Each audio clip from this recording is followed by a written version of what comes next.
কুয়েতের আন্তর্জাতিক বিমানবন্দর লক্ষ্য করে ড্রোন হামলা চালিয়েছে ইরান। এতে করে বিমানবন্দরটির জ্বালানি ট্যাংকারে রাখা অংশে বিশাল আগুন লাগার ঘটনা ঘটেছে। বুধবার ১ এপ্রিল সকালে এই তথ্য জানায় কুয়েতি কর্তৃপক্ষ। দেশটির বেসামরিক বিমান চলাচল কর্তৃপক্ষের মুখপাত্র আবদুল্লাহ আল রাজি বলেছেন, কুয়েতের আন্তর্জাতিক বিমানবন্দরে ইরান ও তাদের সমর্থিত সশস্ত্র গোষ্ঠীর নির্লজ্জ ড্রোন হামলা চালিয়েছে। এতে টার্গেট করা হয়েছে একটি জ্বালানি ট্যাংকার। হামলার কারণে এতে বিশাল আগুন লেগেছে। জরুরি পরিষেবার কর্মীরা বর্তমানে সেখানে রয়েছেন। অবকাঠামোগত ক্ষয়ক্ষতি হয়েছে এবং কোনো মানুষ আহত হননি। গত ২৮ ফেব্রুয়ারি ইরানের ওপর যৌথ হামলার চালায় যুক্তরাষ্ট্র ও দখলদার ইসরায়েল।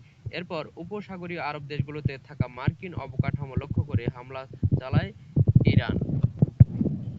এর মধ্যে দেশগুলোর বিমানবন্দরগুলো রয়েছে।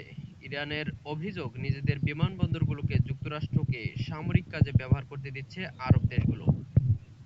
এদিকে হামলা হয়েছে বাহরাইনেও। কুয়েতের পাশাপাশি বাহরাইনেও হামলা চালিয়েছে ইরান। বুধবার সকালে দেশটির স্বরাষ্ট্র মন্ত্রণালয় এক বিবৃতিতে জানিয়েছে, ইরানের আগ্রাসনের কারণে একটি কোম্পানির অবকাঠামোগত আগুন লেগেছে, যা এখন নেভানোর কাজ করতেছে ফায়ার সার্ভিসের কর্মীরা। তবে কোনো কোম্পানিকে ইরান টার্গেট করেছে সেটি উল্লেখ করেনি বাহরাইন। গতকাল ইরান ঘোষণা দিয়েছিল, মধ্যপ্রাচ্যের থাকা মার্কিন কোম্পানিগুলোকে লক্ষ্য করে তারা হামলা চালাবে। সূত্র